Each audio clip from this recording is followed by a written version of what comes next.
good morning, or good afternoon, or good evening, wherever you are in the world. Talent Finders would like to welcome the amazing and talented and formidable Charlie McCready, Parental Alienation Coach in the UK. So, welcome, Charlie.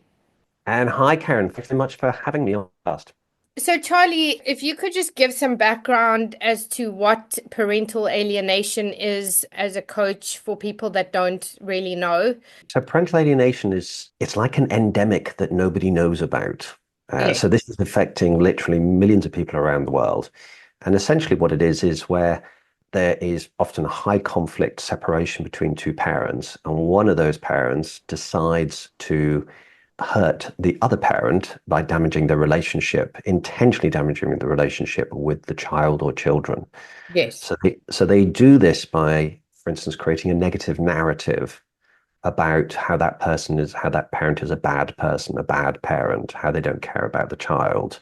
Yes. It kind of undermines that parent and their parenting ability. They also tend to restrict the access to the child. So they make it very difficult for the child to see that parent. They will encourage the child also not to see the parent. And when the child does have time with the other parent, they will interfere with that time. So they'll constantly be phoning them and saying, "Are you okay? Are you safe?" Mm, mm. We also see them going on campaigns against us. Yes. So it's not just enough to convince the child that we're a bad person. They go out, these alienating parents go out and they convince, or they try to convince our friends, our family, the schools, the doctors, and they are very prone to preparing false allegations in court hearings and to the police. And basically, they're very happy to lie, to Mm. do anything to prevent us from seeing our children. So Yeah. it's a very severe thing that's going on. Yeah, and obviously quite narcissistic in many ways. Yeah, so we see narcissism is one of the most common traits with the people who are alienating the kids. And this all comes down to, I use this word a lot, safety. Yes. Because with the narcissists, they're trying to protect themselves. And they're quite prepared to throw lots of people under the bus in order to do that. Mm. They're basically triggered. I'll run through the five triggers very quickly. They're triggered by when you first separate from them, because now Yes. they feel vulnerable Yeah. and they want to hurt us because we're making them feel vulnerable. So they alienate our kids. Anything to do with court, because again, decision making and control comes out of their hands. Anything to do with money, because they glean a lot of their security from material wealth around them. Mm. When we have a good relationship with our kid, because they're trying to stop that from happening, so they Yeah. will increase the amount of alienation. And if we get into a relationship with somebody else, because not only is there a chance that we might be happy, but now we're going to introduce somebody into the child's life who might be kind of, in their view, a surrogate parent, which again they find threatening. In all those instances, their go-to response is increase the alienation on the child as a mechanism to hurt us. Yes. And so it's all about their own insecurity and vulnerability at the end of And it. manipulation, Yes, yeah. for I mean, sure. these are very manipulative, controlling, coercive Mm. individuals. I actually have a degree of empathy for them and compassion for them because these individuals, they didn't start off this way. No. They were created and nurtured over a period of time by the environment that they were brought up in. Yeah. And they've just become so traumatized that the shutters have come down. They've gone into defense mode. Mm. We also see them acting in quite infantile, childlike ways because they don't have this ability to compromise. They're so busy defending themselves all the time. Yeah. And actually, these are people who don't really have control of themselves anymore. No, And we suffer as a result of it, and our children suffer as a result of it. absolutely. So, can you tell us a little more about how this impacts children that get caught up in parental alienation? Parental alienation is certainly one of the most stressful and traumatic experiences for any child to go through because they're being asked to make a completely unnatural choice. You're effectively removing one parent from their life, and the child is participating in that process or is being forced to participate in that process. Yes. And so the child is being denied permission to have that relationship. So any time spent with the alienated parent is time that a child feels that they are no longer being able to appease the parent who is going to punish them. So the alienating parents basically put them in this conflicted situation. If the child doesn't do what they say, they get punished. Yes. So they do things like if the child spends time with us or wants to spend time with us, the child will get punished. So the children end up being with us, but Mm. feeling highly uncomfortable. Yes. So they adopt all these coping mechanisms, like they become rude with us because they're trying not to engage in conversations. They become very unloving and uncaring. Mm. They will go and spend a lot of time in their rooms. They will make themselves unavailable so that we can't go and see them. But there are also other things where, because the alienated parents don't treat the children like children, they treat them like adults because they're trying to turn them against us. They will share information about courts, about money, about personal Mm. details about us. This is a process called adultification. And the child basically becomes a little adult. And then they spend time with us and Mm. effectively no longer see us as a parent, they see us as a peer. And they don't believe that they need to follow, our boundaries. They're Yes. not looking for us to be a parent anymore. So it's a very difficult space for a child to have to deal with. It's Yeah, highly absolutely. traumatic. So, can you expand on how this affects the parents who are being alienated from their children? Absolutely. So parents basically get blindsided because most parents have got no idea what parental alienation is. All they know is that their child is being removed from them. And anything they do, they're not getting support from the legal system. They're not getting support from the social services. Anything that they do, the alienated twists against them. Mm. So if they do something nice for the child, they'll be told that they're bribing the child. If they decide not to do something for the child and just give them some space, they're then told that they're being abandoned. Mm. It just creates this chaotic mental and emotional state within us as parents. Yes. And it's so important for us to go and get appropriate help. We go through 9 key emotions. We go through grief because we're suffering the loss of time we're missing in the past, time we're missing today, time we think we're going to miss in the future. We feel guilt Mm. because we always think I could have and should have done more. Women feel shame because other women criticize them for not having the child in their life, even though Yes. it's not that woman's fault. No. We feel isolation because nobody understands what we're going through. Mm. We feel powerlessness because whatever we do is wrong. We feel injustice because how on earth can this be happening and why is it that I'm losing my child? Mm. We also feel anger, and then we feel anxiety, and we feel fear. Mm.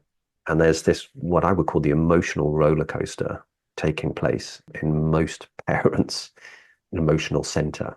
Yes. And it's really important for parents to work on themselves to help recover from this emotional coaster, because until you do, you can't really help your kids. Yeah, absolutely. Why is parental alienation not properly identified and addressed by the legal system to protect children and the alienated parents? So, in my view, this comes down primarily to the psychologists. Mm. And this is because the psychologists haven't yet recognized parental alienation as a pathology per se. And Mm. the reality is, parental alienation is a number of different pathologies all grouped together to create an outcome, which is called parental alienation. But there are also women's groups around the world who have been far more successful than the parental alienation groups. And rightly, they are defending women against domestic violence. They're also creating a lot of issues for the people who are going through parental alienation, because in defending domestic violence, the men who are perpetrating that domestic violence are accusing the mothers of parental alienation because those mothers who are trying to protect themselves and their children are not giving access to those fathers to those children. Yes. But that's basically throwing the baby out with the bathwater. So Mm. those campaign groups have been very successful, particularly in the US, in Canada, and also in going to the UN. And they're encouraging the courts to actually dismiss parental alienation as being a real thing. The psychologists need to recognize that this is very real. Somewhere in the region of 6 to 8% of the population in all the Western countries And that includes parents, grandparents, siblings, wider family. 6 to 8% of all populations are affected by parental alienation. So that's about 5 million people in the UK. It's about 22 million people in the US. Yeah. But just in those two countries, that's 27 million I mean, people. that's a huge number. It's So, enormous. yeah. And until the psychologists recognize it in their official taxonomies, like the ICD-10 and the DSM-5, it's not going to be on the curriculum. No. It's not going to be built into the training that the psychologists receive. So there aren't people out there with the skills to identify and deal with parental alienation. And you asked the question about, why doesn't the law recognize it? Well, the law looks to the professionals in their field, who are the psychologists, Yeah. inform Who aren't them, trained. yeah, who aren't trained and don't recognize it and don't know what Yeah. to deal with it. So the social workers, the schools, the policing, the lawyers, the judges, none of these people are getting the training and being given the skills and tools they need Mm. to be able to deal with it. Yeah, absolutely.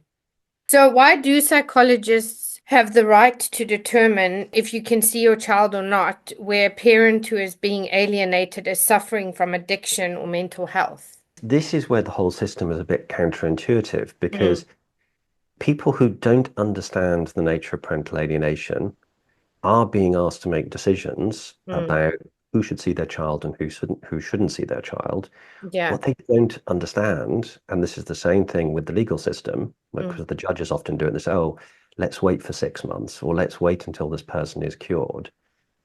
The more time that you don't have with your child is mm, time that the alienator uses to turn the kid against you. mm. So the problem that you tried to address 6 months down the line is far worse than Yes, exactly. if you're given, it'd be much better to have supervised access with somebody who has gone through addictions, for instance, Mm, and say, okay, in a safe environment, they should be able to see their child. They should be able to continue to have that relationship, to continue at least to maintain the relationship, if not rebuilding it. But cutting a parent off for any reason, it is so damaging to the long-term relationship with that kid. yeah, absolutely. So, what can parents do to address the impact of parental alienation? I mean, like if somebody was Mhm. thrown into, the realms of something completely, out of her comprehension, or that probably never even crossed her frame of reference because it wouldn't until Yeah, you're in that situation. So, what can parents or a parent do to address the impacts of parental alienation? absolutely. Well, the first thing is, as you just alluded to, because there isn't public awareness about parental alienation, Yes, most parents aren't even aware that they're going through parental alienation. They just yes, think that they're going through their own little unique experience. yes. So the first step that I would advocate is go and learn about what you're dealing with. There are three aspects to that, which is understand alienation from your child's perspective. Put yourself in your child's shoes. Mm, Try to see why they are behaving in certain ways. mm, Because what your child wants from you is love and support. Regardless of how they're behaving, they still want the relationship with you, but they're just not yes. allowed to have it. The second one is understand who the alienator is that you're dealing with. Mm. So I used the word narcissism before. Yes, Understanding which is narcissism will very, help. very relevant and very rife. Yeah. If you look at the characteristics of narcissists, that will give you a lot of information and knowledge about why the alienating parent is acting in certain ways. Mm.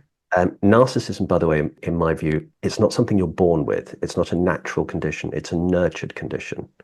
Yeah, And it's something you obviously learn from very young, based upon yes, the one or other of the parents.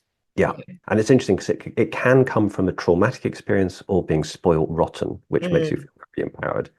But you tend to find that the people who are alienating the kids have narcissism as a result of their past trauma. So you want to look at narcissism. You also want to look at who is the person specifically. So who is your ex-partner? What Mm. did they go through? What are their sensitivities? What are their vulnerabilities? Mm. Because those are the things that are going to, if you prod the bear, if you prod an alienator, they will turn around and they will alienate your kids further. Yes. So learn about alienators, Mm. because you can't change them, but you can do things to mitigate the damage. Yeah. And then the third one is for parents, because parents, this is the biggest mistake that they make. We're all looking at our kids saying, I wish my kid was okay. I wish my kid was healed. And we don't look at ourselves in Yeah. part Mm. because we feel that's a selfish act. Mm.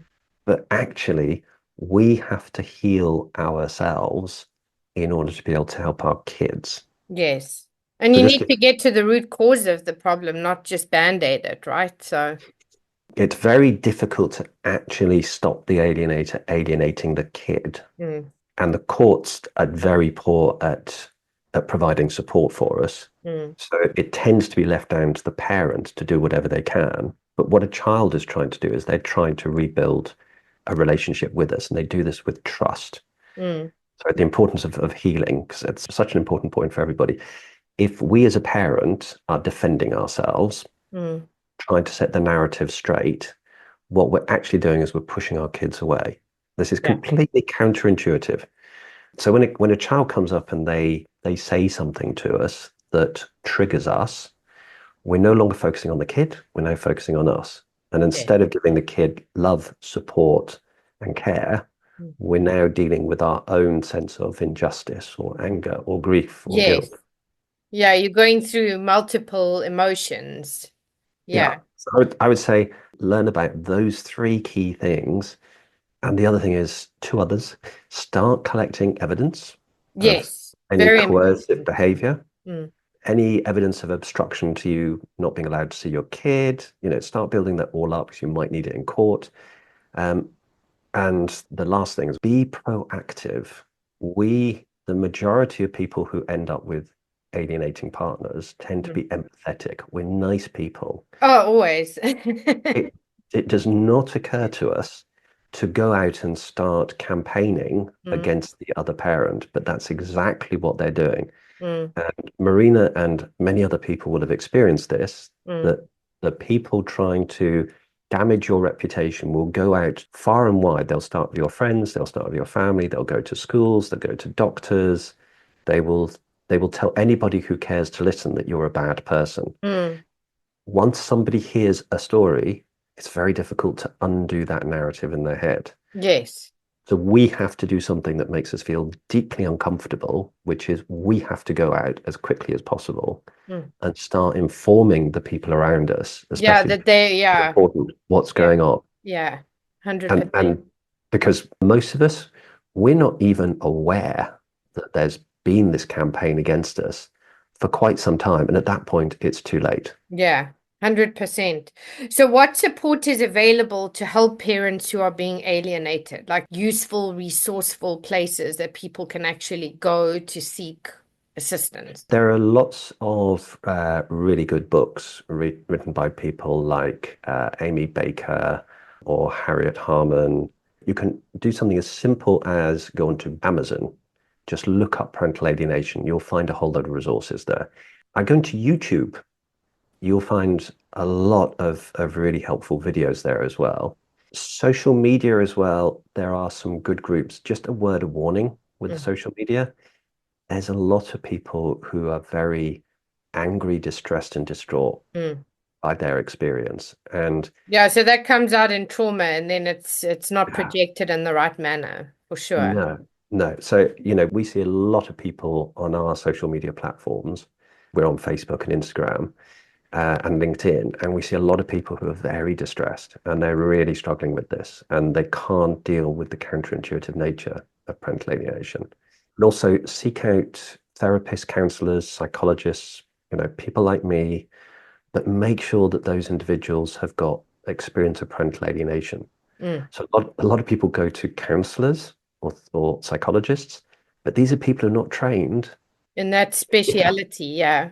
And when they're dealing with things like grief, it's like an open-ended living bereavement, having an alienated child. And again, Marina will understand this very well. Any of Mm. us have been through this. Trying to come to terms with a child you don't have contact with Mm.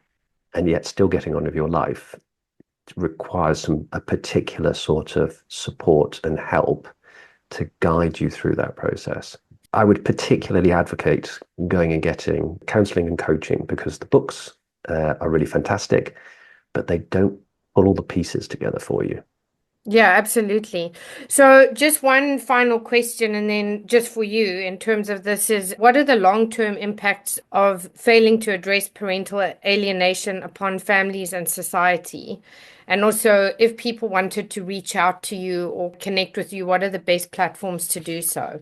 So just to answer the first bit, the long-term effects on society is we're just going to see a repeat of this and it's just going to grow because Yes. this is intergenerational. And if you Yes. look, the easiest way to demonstrate that is if you look at how it started, that child was traumatized, became an alienator. That alienator, if they have more than one child, then traumatizes two, three, four children. Yes. Risk is that they then go into their adult lives being traumatized, and they are all traumatized. Yes. And many of them, and I've seen this happen even with my own children, Mm. that this starts impacting the way that they are as adults. And the risk is that they then become alienators. I think in America, it's 22 million people are affected by alienation already. In the UK, the number's closer to about 4.5 million. Wow. Yeah, it's a huge number that this is just going to multiply and Mm. it's going to have an enormous impact on our society. It'll Yes. be so dysfunctional in terms of families. But in terms of me, if people want to contact me, they can find me on Facebook. I have a site called Overcoming Parental Alienation. Also have a personal page. I'm also on Instagram and LinkedIn, and they'll also find me on YouTube, which is where I put some videos up. Okay, so it would be under Charlie McCready, correct? And it's all under Charlie McCready. I provide coaching for parents. My purpose in life at the moment is just to help parents get through this in a positive way that's helpful for rebuilding relationships with their kids and restoring their own emotional resilience. Amazing. Well, thank you. It's been a great pleasure having you on this podcast. Keep going, and hopefully, we can have you back in the future to see where you guys are on your journey.